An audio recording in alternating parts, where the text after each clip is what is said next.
Көңүл бургула. Сиздер азыр акча тууралуу олуттуу фильмди көрөсүздөр. Бул фильмде Бай атам жана Кедей атам деген бестселлердин автору, финансылык эксперт, миллиондогон адамдардын жашоосун өзгөрткөн Роберт Кийосаки бай болуунун формуласын айтып берет. Болгону сиз жарым сааттын ичинде бай болуп, финансылык көз каранды болбоого алгачкы кадамды таштайсыз. Супер булак тартуулайт. Роберт Кийосаки. Кантип 30 минутанын ичинде байып кетүү керек. Көпчүлүгү билбейт. Негизинен акчанын 3 закону бар. Биринчи закону. Мен жаш кезимден эле түшүнө баштагам. Акча бул сиздин ой жүгүртүүңүз. Менден сурашат. Мен канткенде көп акчалуу боло алам? Анан мен жооп берем. Сиз биринчи ой жүгүртүүңүздү өзгөртүңүз. Ооба, болгону ушул эле нерсе керек. Акча жөнүндө ой жүгүртүүңүздү өзгөртүүңүз керек. Мен түшүнөм, акча тууралуу адамдар менен сүйлөшкөнүмдө, алардын ой жүгүртүүсү менен менин ой жүгүртүүм карама каршы чыгат. Бул бир гана акча тууралуу эмес. Билесиңерби? Үй бүлө менен тамактанууда секс, дин, акча, дагы башка нерселер талкуу болбойт. Себеби бул нерсеге ар кимдин ар кандай ою бар. Менин жарды үй бүлөмдө, менин жарды атам айткандай, мага акчанын кереги жок. Акча маанилүү эмес деген мен түшүнө баштадым. Бул менин жарды атамдын акчага болгон ой жүгүртүүсү деп. Ал эми бай атам дайыма айтчу. Акча бул мүмкүнчүлүк. Акча сага күч, эркиндик берет. Баалай бил деп. Көрдүңөрбү? Акча тууралуу мына ушундай ар кандай ой жүгүртүүлөр болот. Мен байкагандай бул нерсени биз кыла албайбыз, же ала албайбыз деп бул нерсе айтылганда эле ишке ашып жатпайбы? Мына акча бул сиздердин башыңыздардагы эле ой, бирок чоң күчкө ээ. Мен адамдар менен пикирлешип жатканымда мен суроо узатам. Айткылачы, акча тууралуу ата-энеңер эмне деп айтчу деп. Себеби бул реалдуулукка айланат да. Үйдөгүлөр эми сен университетке тапшырасың, андан кийин жумуш издейсиң. Мейли, ата-энеңер айтпаган жол менен да барсаңар, ошол эле бойдон калган учурлар көп. Көпчүлүк адамдар жарды үй бүлөдөн чыккан. Америкада 100 адамдын ичинен бир адам 60 жашында бай адамдардын катарын толуктап келет. Бул да ааламдагы эң бай өлкөдө болуп жатканы. 100 адамдын ичинен бир адам. Төртөө көз каранды эмес, калган 56% мамлекеттен көз каранды жана пенсиядан көз каранды болуп келишет. Алардын жашоо шарты төмөндөп да барат. Анан мен эмне кылдым? Жана силер да ошо мен кылганды кылууңар керек деп ойлойм. Мага башка бирөөнүн ыргыткан сөздөрүн өзүмдүн оюман байкай баштадым. Мага ким кандай идея ыргытып жатат жана кимдин идеясы таасир берип жатат баарын байкадым. Мисалы сиз арыктайм десеңиз, диетологко кайрыласыз. Бири айтат, жер жемишти көбүрөөк жеңиз десе, бирөөсү бул зыян, башка нерсени жеңиз деп айтышы мүмкүн. Жыйынтыгында сиз баары бир бирөөсүн тандайсыз, туурабы? Экинчи закон. Бул менин эки аталуу болгондугумдан карама каршы көз караштагы шартта чоңоюп, түшүнгөн нерселеримден улам айтам.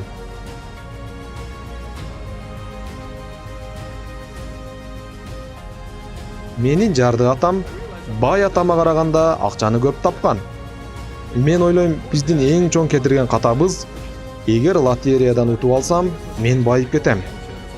Бирок уткан учурда да сиздин ой жүгүртүүңүз мурдагыдай эле калып жатпайбы? Бул сизге эч нерсе бербейт. Акча бул өтө чоң курал. Менин бай атам айткандай, эгер сен акчаны туура колдоно билсең, ал акча сени бай кылат. Эгер сен кыянаттык менен колдонсоң, анда сени жарды кылат деп айтчу. Менин жарды атамдын чоң катасы, эгер менин айлык маянамды жогору кылып көтөрүп беришсе, менин акчалай проблемаларым чечилет дечү. Бирок маянасын көтөргөн сайын ошончолук проблемалар да көбөйүп, чыгашалары да көбөйүп турган. Жыйынтыгында канчалык маянасы жогорулабасын, ал ошончолук кембагал жарды болуп бараткан. Бул нерсе азыркы учурда да баарыбызда эле болуп жаткан проблемалуу көрүнүш. Эки атамдын карама каршы көз карашы менен түшүнгөн үчүнчү закон бул акча эки түрдүү проблеманы алып келет. Биринчи түрү бул акча жетпей жатат. Экинчи түрү бул акча өтө эле көп. Бул эки проблема өтө маанилүү проблемалар. Билесиздерби, көпчүлүк адамдар өздөрүн өзгөчө адам катары сезишет. Алар акча менен болгон проблемасы чечилбей келет дейт. Чындыгында баарыбыздын проблемабыз бар. Ар бир адамдын, ар бир компаниянын акча менен болгон проблемасы бар. Жада калса, бир мамлекеттин да проблемасы бар акча менен. Бизди бөлүп турган байлар, жардылар, ортоңку класс. Бул чакырыкка кантип жооп беребиз? Бул проблеманы кантип чечебиз? Анан көпчүлүк эмне кылат? Кантет? Баарыбыз эле акча проблема болгон үй бүлөдөн чыкканбыз го. Мына ушул жерде капкан коюлган. Биз мына ушул жерден ойлоно баштайбыз. Акча бул коркунучтуу нерсе. Акчаны иштеп табуу кыйынга турат. Жана акчаны табыш үчүн көп иштеш керек. Менин алгачкы жашоомдо сезе билген бул менин жарды болгонум өзүмдүн күзгүмдөн, өзүмдүн бетиме чагылып көрүнөт экен. Бул мага жаккан жок. Мен байларды жаман, кумандуу эмес, ач көз деп ойлогон үй бүлөдө чоңойдум. Качан мен бай болом дегенимде, үй бүлөмдөгү берген баалуу тарбияны тебелеп өткөнгө туура келди. Мен үчүн оор болду. Мен бай атам кантип өзүнүн акчасын ийгиликтүү башкарып, инвестиция кылып, бизнесин ээси болуп жумуш кылып жатканын байкадым. Ал күндөн күнгө бай болуп жатты. Бирок анын проблемасы өтө көп акча болчу. Мен 18-19 жашымда айткан, балам, акчанын эки түрдүү проблемасы бар. Акча өтө көп же акча өтө аз деп. Кайсы бирин тандайсың деп. Мына ушундай суроо берген. Анан мен эмне дедим? Албетте мага өтө көп акча болоорун айттым. Мен ушундай проблеманы каалайм деп жооп бердим. Чындыгында бул өтө эле чоң проблема. Мына ошентип 3-чү законду түшүнүп, башыбыздагы ойду айырмалай алганды билдим. Тандоо. Бай болуу, көз карандысыздык биринчи тандоодон башталат. Акча бул тандоого болгон эле суроо. 9 жаштагы бала эки атасынын кайсы бирин угуш керек деп мен тандоого туура келди. Ооба, мен үчүн оор чечим болду. Себеби экөөнү тең жакшы көрчүмүн. Экөө тең таасирдүү, күчтүү, мээнеткеч, чынчыл, ички дүйнөсү чоң адамдар болчу. Экөөнү тең жакшы көрчүмүн. Бирок идеялары такыр башка. Жада калса бири-бирине карама каршы көз караштай эле. А мен тандоо кылышым керек. Кимисин уксам, кимдин артынан ээрчсем, кандай жолду тандасам деп. Мен акыры тандадым. Менин тандоом окуган мугалимдерден, үй бүлөмдөн, каада салттардан үйрөнгөн нерселеримди басып өткөнгө туура келди. Мен Вьетнамдан келгенимде айттым, болду эми.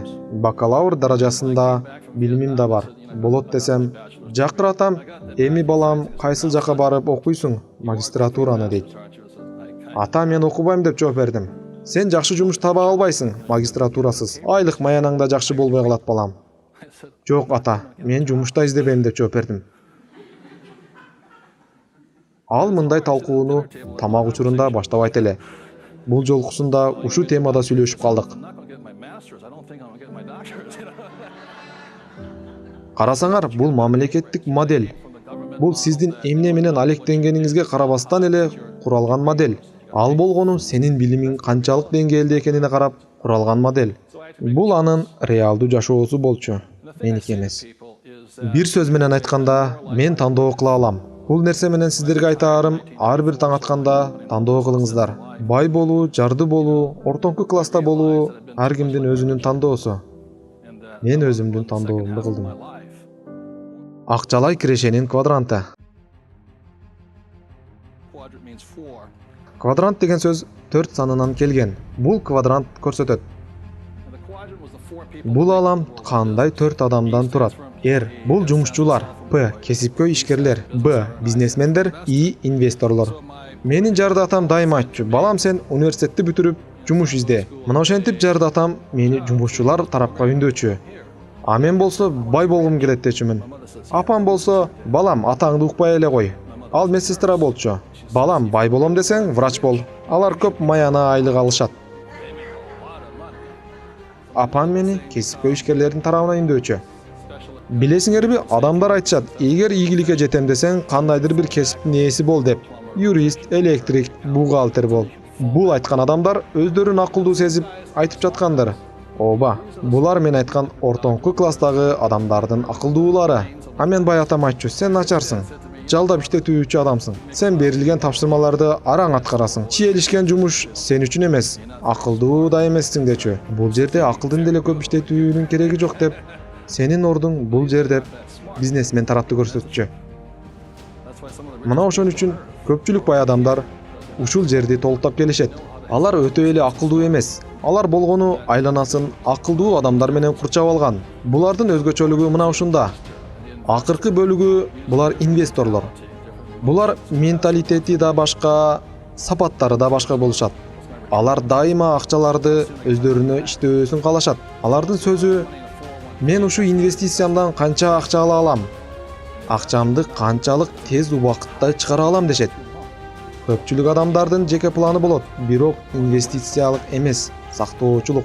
А инвесторлор сактоочу пландарды каалабайт. Туура да келбейт. Анткени акчалары жөн эле сакталып туруп калышын каалашпайт. Алардын акчасы чыгып, кайра киреше болуусуна кызыктар. Бул нерсени акчанын айлануусунун ылдамдыгы дешет. Акчасын сактоочулар сактап, узак мөөнөттөн кийин алышат. Бул баалуулуктун башкача системасы. Менин бай атам айтчу, жалданып иштеген адамдардын сөзүнөн эле байкаса болот деп. Мен жакшы, коопсуз болгон жумушту издейм деп дайыма айтып калышат. Ал эми кесипкөй ишкерлер болсо, мен кылган жумушума мынча пайыз алам, же болбосо саатына мынча доллар иштейм деп айтат. Мына ошентип сөздөрүнөн байкаса болот. Ал эми бизнестин ээлери башкача сүйлөшөт. Алар: мен акылдуу адамдарды ишке чакырам, мага кесипкөй адамдар керек деп. Себеби алар кийинки бизнесин ишке ашырууга кызыктар болуп келишет. Алардын көптөгөн корпорациялары бар. Мына ушунусунан айырмаланып турушат. А инвесторлор болсо, мага кайтып келүүнүн инвестициянын коэффициенти керек дешет. Кичи бизнесмен менен чоң бизнесмендин ортосунда да чоң айырма бар. Эгер чоң бизнесмен болсо, ал баарын туура кылып жаткандыгынын белгиси. Себеби ал бизнесине ишеничтүү адамдарды койгон. Ал өзү жок болсо да бизнеси өнүгө өсө берет. Ал эми кичи бизнестеги бизнесмен өзү өнүгө албай кала берген учурлар көп болот. Себеби кесипкөй адамдарды койбостон, жөнөкөй адамдарды коюу бул бизнесин артка тартып, ортодо бизнесин дайыма өзү карап турууга туура келет. Бизнесмен менен инвестордун ортосунда да чоң айырма бар. Себеби мага көп келишет: мен гамбургерни киоск ачайын дедим эле деп. Анан мен айтам: бирөөнү элеби? Рэй Крок деген жигит дүйнө жүзү боюнча гамбургерни бизнес ишканасын ачкан. Айырма адамдардын көргөчтүгүндө, лидерликте жана сапатында. Булар бири-бирине окшобогон адамдар. Эмне айырмалап турганы бул алардын сезимдеринде, ойлорунда. Бул катардагы адамдарды тактап айтканда жумушчулардын өтө сезимтал экендиги бул алардын коркуусунда. Анткени алар коопсуздук жөнүндө көп ойлонушат. Коопсуздук маселеси алардын жүрөгүнүн түпкүрүнөн орун алган. П катарындагы кесипкөй адамдар, булар коркуп калган адамдар. Буларда ишеним аздык кылат. Бул катардагы адамдар өздөрүн убакыттарын кантип коротушту билет жана өздөрү үйрөнгөн жумушту баарынан жакшы көрүп, жумуш менен көп алектенишет. Алардын ою максимум жылына $500,000 иштейбиз дешет. Себеби алар акчаны убакытка бөлүшөт. Акча бул убакыт деген девиз менен жүрүшөт. А бул катардагы бизнесмен жана инвесторлордун катары. Инвесторлор нейтралдуу ой жүгүрткөн адамдар. Чыныгы инвесторго баары бир базар өйдө кетип жатабы же төмөн кетип жатабы. Анткени ага баары бир өз акчасын иштетишет. Ага жеңилүү бул жеңүүнүн аз өлчөмү деген ойдо болот. Ал эми бул катардагы бизнесмен адамдар чыдамкай болуусу менен айырмаланат. Булар акчасын сарптап көпкө чейин күтүп жүрө беришет. Мисалы 3 жыл. Мага кеңеш сурап келген адамдарга дароо эле айтам: 3 жыл бою бекер иштей аласыңарбы деп. Алар жок деп жооп беришет. Анан мен айтам: сиз инвестиция кылбай эле коюңуз. Себеби сиз ой жүгүртүүңүздү өзгөртө элек экенсиз. Биздин жашоодо жалданма жумуш болуш керек же инвестор болуш керек. Менин айтайын дегеним, квадранттын кайсыл жеринде турсаңыз да инвестор болууңузду сунуштайт элем. Оба, бүгүндөн баштап инвестор болуңуз. Мен да 10 жылдан бери эми үйрөнүп келе жатам, ушу инвестор болоюн деп. Мына мен азыр ушул жердемин. Мен инвестордун ордунда калдым. Азыркы учурда менин акчаларым өжөрлөнүп, мага иштеп жатат. Мен акчаларыма эмес. Бул такыр башка көз караш. Бул тууралуу да ойлонуп көрүңүз. Дагы бир оюн бар. Дүйнөдөгү эң бай адамдардын оюну. Аны бүт аалам ойноп келет. Бул оюн тез байып кетүүнүн жөнөкөй жана тез жолу. Менин бай атам айткан: Гавайядан жер сатып алдым, эс алуучу жайлары менен кошуп. А мен айттым: кантип сатып алдыңыз деп. Элестетиңиз, аны сатып аларга мынчалык көп акчасы жок эле. Кантип сен ушундай кооз жерди Гавайядан сатып алдың? Андай жер аз дегенде $10 миллион кем эмес турат го деп. жеке өзүм сата албайм. Бирок менин бизнесим сатып ала алат. Бул өтө чоң сыр болуп эсептелинет. Бизнес инвестиция кылганга чоң мүмкүнчүлүк берет. Мен айткандай, жеке өзүм анчалык иштей албайм, бирок менин бизнесим ушундай чоң суммага иштей алат. Байлардын артыкчылыктары. Баарыңыздардын кабарыңыздар болсо керек. 90-га 10 деген эреже бар. Бул эреже жөнөкөй эреже. Бул деген 10% адамдар 90% акчанын баарын алышат деген. Бул жерде көрүп жаткандардын баарыңыздардын өзүңүздөрдүн жеке оюңуздар бар. Кантип бай болуу керек дегенге. Мен айтып кетер элем, үй бүлөңүздөр берген же коомдон жүктөлгөн маалымат менен гана элестетип жатасыздар. Сиз мектепке барганыңызда сизди мектепте бизнесмен болсун деп окуткан эмес. Сизди жалданма жумушчу болсун деп окуткан. Тактап айтканда, байларга иштесин деп. Байлар муну менен пайдаланышат. Алар идеяны алышат, акылдуу адамдарды топтойт, анан чоң ишкана ачат. Мына ошентип алардын бизнеси пайда болот. Анан компаниянын жардамында инвестиция кылышат. Мыйзам ушуларга жазылганда, компания аркылуу инвестиция кылса, налогтору кыскарышы каралган. Мына ошондуктан байлар байыйт деген ушу. Америкада 1943 жылы закон кабыл алынган. Жеке ишкерлер налогду төлөмөйүн акчасын албайт деп. Бул деген мамлекет өзүнүн акчасын алмайын, акчаны бербейт деген сөз. Мына ошондуктан айлык маянаңыз жогоруласа, мамлекетте да салык жогорулайт. Эгер сиз $1,000,000 алсаңыз да мамлекетке салык төлөйсүз. А бизнесмендерге закон өзгөрүлбөйт. Ошон үчүн байлардын түзгөн оюнун ойноо керек. Себеби оюндун эрежелерин алар түзгөн.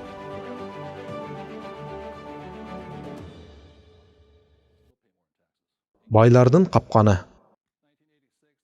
Чоң акча мени бай кылбайт. Мен муну 20 жашымда миллионер болгонумда түшүндүм.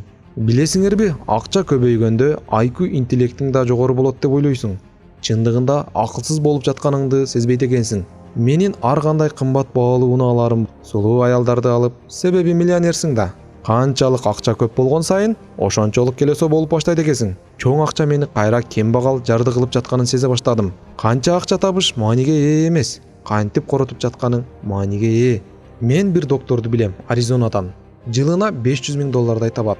Бирок 520,000 коротот. Менин бай атам айткан, эгер сен чоң үйдө жашасаң, баалуу унааң болсо, баалуу кийим кийинген болсоң да, бай экендигиңди далилдебейт.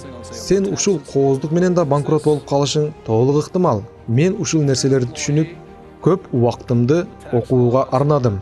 Кантип банктардан активтерди сатып алуу, финансылык көз карандылыктан айрылуу үчүн. Негизги максатым эч качан акча үчүн иштөө эмес, активтерди сатып алууну үйрөнүү болду. Себеби активтер мени акча менен жабдуулайт. Мейли акция, облигация, кыймылсыз мүлк жана бизнес болсун. Айтайлы, сиз турмушка чыккансыз, же үйлөнгөнсүз, бирок иштебей койдуңуз. Эмне болот? Мен келинчегим менен ушундай кылдык. Бирок киреше кирип турду. Себеби ал сиз жумуш кыласызбы же кылбайсызбы, андан көз каранды эмес. Орто эсеп менен көпчүлүк адамдардын активтери бул алардын пассивтери болуп саналат. Болгону алар жумушка чыкпай коюшкан. Менин бай атам айткан, актив сени багат, ал эми пассив бул чыгаша сенден каржыланат. Кененирээк айтсам, адамдар жумуштарын токтото алышпайт, себеби аларга төлөбөй коюшат. Ал эми пассив чыгаша аларды жейт, сорот. Эми айткылачы, байлык эмне менен өлчөнөт экенин? Ооба, байлык бул сиз жумуш кылбай канча жашай аласыз. Демек байлык убакыт менен, жылдар менен өлчөнөт. Мен жумуштан 94-жылы чыкканымда менин байлыгым чексиз болчу. Себеби менин кирешем өтө чоң өлчөмдө кирип турчу. Ооба, бул менин ойлонуумдун образы. Бирде бай атам айтты, сен өзүңдүн жеке бизнесиңди ойлонууң керек. Качан сен жалданма жумушчу болгонуңда, сен башканын бирөөнүн байлыгын ойлойсуң. Бай атам жана кедей атам деген семинарда мен бир угарманымдан сурадым. Сиздин бизнесиңиз барбы? Ооба, бар, мен банкирмин. Сиз түшүнүп жатасызбы, бул сиздин кесибиңиз, бизнес эмес. Эгер бизнесиңиз болсо, сиз инвестор болууңуз керек эле дедим. Акчаны активке же мүлккө сарпташ керек. Акча кайра көп болуп, кайтарып келиш үчүн. Бизди үйрөткөн окуу жай бул биздин жеке бизнесибизди ойлонууну үйрөтпөстөн, башка бирөөнүн бизнесин ойлонууну үйрөтүп келет. Ошондуктан өзүңөрдүн жеке бизнесиңерди ачууну үйрөнгүлө. Мына ошондо гана бай болосуңар.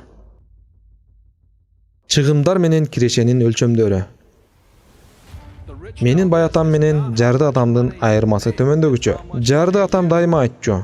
Айлык маяна жогору төлөгөн жумуш издедечү. Бул чоң катачылык. Себеби чоң айлык маяна төлөгөн жумушта сиз чоң өлчөмдөгү салык төлөйсүз. Байлар билишет. Канча акча иштедиң? Маанилүү эмес. Аны канчалык сен сактап калганыңда. Сенде канча акча калды? Мына ушуну чыгаша менен кирешенин өлчөмү дейт.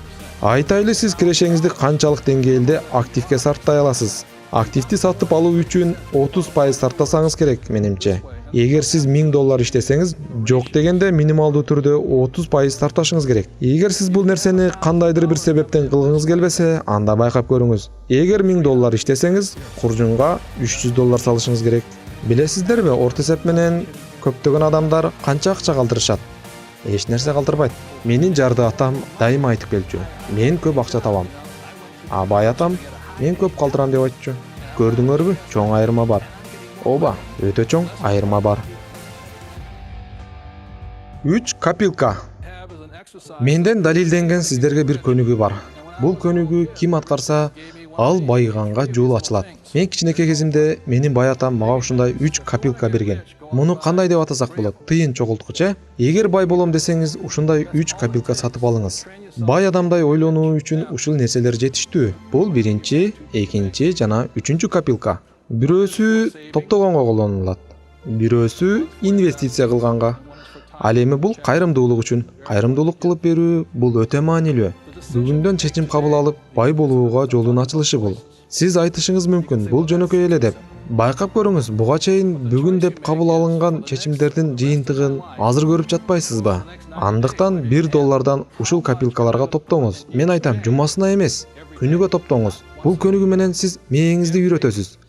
Бул деген байлардай ойлонуу деген. Айтайлы, сиздин финансылык кырдаалыңызды эске алып, $1 салдыңыз. Канчадан салганыңыз мааниге ээ эмес. Бул нерсени кылып жатканыңыз мааниге ээ. Сиз спортзалга барбай эле бир суткада Арнольд Шварценеггердей болуп калбайсыз, туурабы? Арнольд Шварценеггердей болуш үчүн сиз күндө көнүгүү жасап, бир канча жылдан кийин окшоп баштайсыз. Кана ким $1-3 өмүрүнүн аягына чейин ушул көнүгүүнү колго алып топтой алат? Азаматсыңар. Мунун баарын кыла аласыңар. Бирок реалдуулукта мындай эмес. Көпчүлүгүңүздөр муну аткарбайсыңар. Бул болгону майда эле нерсе. Салынган $1 сиздин өмүрүңүздүн аягына чейин турат. Жана сизден кийин муундарга калат. Ортоңку класстагы адамдар бул копилканы сындырып, бир арзан нерсеге жумшоого баары бир шылтоо табат. Ой, сен түшүнбөдүң, мага бул акча керек болчу деп. Андыктан сизге маанилүү эмес канча акча салганыңыз. Бул нерсе адатка айланганы өтө чоң маанилүү. Бул сиздин акчага болгон ойлонууңуздун образы. Бүгүндөн баштаңыз. Жок дегенде $1. Бирден 0-ду кошуп, $10 топтойлу. Бул учурда да айтасыздар, оба бул жеңил эле деп. Мейли, $30 салгылачы күнүнө. Жүрөгүңөрдүн согушу ылдамдай баштадыбы, байкагылачы. Мына силер өзүңөргө берген мүмкүнчүлүктүн чегинде турасыздар. Болгону биз бир эле 0-ду коштук. А силер ушул акчаны иштетип, коротконду каалап жатасыңар. Эгер $10 аз деп жатсаңар, $100 топтогула. Эми силердин жүрөгүңөр андан да тез сого баштады. Ошондо да кээ бирлери айтат, бул оңой эле деп. Мен бул нерсени кыла алам деп. Анда да $3000 топтогула. Мен дагы кайталап айтам, кептин баары акчада эмес. Кептин баары кылып жаткан иш аракетиңизде. Биринчи копилкадагы акча эч качан иштетилбейт. Экинчи копилкадагы активтерди сатып алууга колдонулат. Же бул акчаны такыр эле жок кылып алышыңыз да мүмкүн. Үчүнчү копилкадагы акчаны кайрымдуулукка жумшайсыз. Кандай кайрымдуулук болбосун, өзүңүзгө карап көрөсүз. Менин бай атам бул акчаларды мечиттерге берген. А кембагал атам эч нерсе берген эмес. Акчам көп болгондо анан берем деп айтчу. Мана ошон үчүн ал жарды кембагал бойдон калган. Мен белгилеп өтөйүн, менин жарды атам жумуштун коопсуздугуна өтө чоң маани берчү. Ал эми бай атам финансылык коопсуздукка маани берчү. Кантип финансылык көз карандыкка жетебиз? Баары жөнөкөй. Болгону ушул 3 копилка менен. Бул негиз болуп саналат. Үнөмдөө, инвестиция, кайрымдуулук. Мана бул жол менен финансылык көз карандылыктан айрылсак болот. Мен мына ушундан баштагам. Мага ушул жол жагат. Кантип жакшы келишим тапса болот. Азыр мен сиздерге мен кантип тажрыйба топтойм жана кантип жакшы келишимдерди таба алам. Канчалык кыймылсыз мүлктөрдү анализ кылып, андан кийин бирөөнү сатып алыш керек. Бул ушундай 100 деген эреже. Карасаңар, бир нерсени сатып алаардан мурда мен 100 келишимдердин баарын изилдеп, анализ кылып чыгам. Эгер мен 100өөнү тең изилдеп, бирөөнү да сатып ала албасам, анда мен кайрадан баштайм. Мына ушундай катнаш 100гө 1 деген. Акча жок болгон учурда мен эмне кылгам? Мен баары бир келишимдерди издей баштагам. Мен машыккам, тажрыйба топтогом. Ушундай учурлар араңыздарда болсо керек. Бир риэлторго барып, бир объектти дароо эле сатып алдык деп. А сиз мындан башка канча объектти көрдүңүз? Ушуну эле бул инвестор эмес, келесоолор. Бул инвестицияга келесоолук менен мамиле кылуу. Базардагы трендти билүүнүн бир эле жолу бар. Баалардын айырмаларын изилдөө, башка базарларды изилдөө жана 100 келишимдин баарын изилдеп чыгуу. Ошо 100 келишимдин 10 келишимине сунуш жөнөтөсүз. Калган 90 келишим начар келишим болуусу ыктымал. Сиз канчалык анализ кылсаңыз, ошончолук тажрыйбаны артып, акылдуу боло баштайсыз. Мен жөнөткөн 10 келишимдин 3-өсү гана макулдугун берип, келишим түзүлгөн. Бул айтып жаткан доктор Дольф де Розанын эрежеси. Бул адам кыймылсыз мүлк боюнча гений. Ал айтат, эгер ушул жерде 3 эмес 6 турган болсо, сиз көп акча сунуш кылып жатасыз дейт. Сиз арзандатууну суранышыңыз керек. Сунуш кылып жатканыңызда жыйынтыгында алар 3 мүлктү сатуусуна макулдугун бериш үчүн. Мен ушул эрежеден чекке чыкпай карманып келем. Жыйынтыгында жакшы 3 объекти сатып алам. Адамдар сурашат, мен муну кантип үйрөнсөм болот деп. Баары жөнөкөй. Баардык келишимдерди баалап чыгуу керек. Менин айтаарым, сиздер түшүнүңүздөр. Мен 50 миңден ашуун келишимди изилдеп чыккам. Мына ошол үчүн мен акылдуу болдум. Иш издөөнүн ордуна мен келишимдерди издедим. Бизнести сатып алууда да коэффициент ошол эле 100-10-3-1. Компаниянын акциясын сатып алаарда да 100 компанияны баалайм. Ошол эле коэффициенттер. Бул нерсени сатып алуунун деле кажети жок. Бул нерсени өзүңөр үйрөнөсүңөр. Баары бекер. Мына ушул нерсе мени финансылык көз карандылыктан арылтты. А менин жарды атам эмнеге аракет кылган? Жумушунун коопсуздугуна маани берген. Коркуу. Көпчүлүк адамдар өздөрүнүн убактысын байытууга жумшабайт. Алар үчүн инвестиция кандайдыр бир коркунучтуу тобокел катары элестетишет. Эгер алар жакшы бир келишимди көрүп турса дагы, алар коркуп өздөрүн жашырышат. Менин кыйнаган факторлор булар 10 бизнестен 9 бизнес жокко чыгып талкаланып келет. Ооба, мен айла жок жооп берем. Көпчүлүгү начар болгону менен арасынан бирөөсү ийгиликтүү болуп жатпайбы деп. Мен өзүмдүн жеке жашоомдо 2 жолу талкалангам. Ушул сыяктуу. Бирок мен кайсы бир убакытта 10дун бири болгондой болуп ийгиликке жеткем. Менин жарды атамдын чоң кадасы, ал бардык иштин келечекте ийгиликсиз болуп калат деп даана айтчу. Мен биринчи жолу талкаланып, банкротко учраганымда өзүмдү жаман сезип, 1 жылдай жүргөм. Мен миллиондой акчамды жокко учуратып, өзүмдү баалаган баамда түшүп кеткен. Мен жарды болуп, үстүмдө тамым жок болуп калганда күн болгон. Убакыттын өтүшү менен баарын кайтарып алдым. Бирок мен мурдагыдан да күчтүү болдум. Экинчи жолу талкаланганымда мен 6 ай депрессияда жүрдүм. Үчүнчү жолкусунда мен жеңишке жеттим. Кыйын убакытта менин жарды атам айткан, сен жеңилдиң деп, а бай атам болсо сен бир аз гана жеңилип турасың деген. Мына ушундай айырма ойлонуулардын арасында. Бай атам кошумчалап дагы айткан, ката бул ийгиликтин бөлүгү деп. Катачылыктан качкан адам ийгиликтен да качкан адам болуп саналат. Сиздердин эң чоң чыгашаңар бул силердин короткон нерсеңер эмес. Силердин коркуудан качып байый албаганыңар мына ошон үчүн. Менин атам негизги үйрөткөн нерсеси бул коркуу болчу. Коркууну ал мындай деп чечмелейт эле. Башында эле жеңилип, анан үйрөн деп айтчу. Караңыздар, эгер сиз жеңилсеңиздер, карап турбай, дароо эле жеңилиңиздер, күтпөңүз. Анткени канчалык ката кетирген сайын сиз акылдуу боло баштайсыз. Албетте ошол катаңыздан сабак алсаңыз. Менин айтаарым, мүмкүн болушунча эртерээк жеңилип жана азыраак ката кетириңиз. Баарыңыздар ката кетирүүдөн коркпоңуздар. А мен болсо бетме-бет жолукканга үмүттөнөм. Анткени ал мени дагы акылдуураак кылат. Мен ушинтип өзүмдүн жаңы тажрыйбамды, билимимди жогорулатам. Менин каталарымдан баш тартпайм. Мен каталарымды кабыл алам. Каталарымды түшүнөм. Пайдалуу сабак алам. Анан дагы алдыга карай умтулам. Сөзүмдүн аягында айтып кетээрим, сиздерге эскерте кетейин. Сиздер тандоо кылыңыздар. Мен кичинекей кезимде эле тандоо кылдым. Кимди угаарымды тандадым. Азыр да Кудайдын куттуу күнүндө эрте менен тандоо кылып келем. Андыктан өзүңүздөрдүн тандооңуздарды аткаргыла. 30 минутада байып кетсе болбойт, бирок 30 минутанын ичинде оюңузду өзгөртсөңүз болот. Себеби ал байып кетүүңүзгө жардам берет. Супер Булак каналы. Биздин каналга жазылып, досторуңузга бөлүшкөндү унутпаңыздар.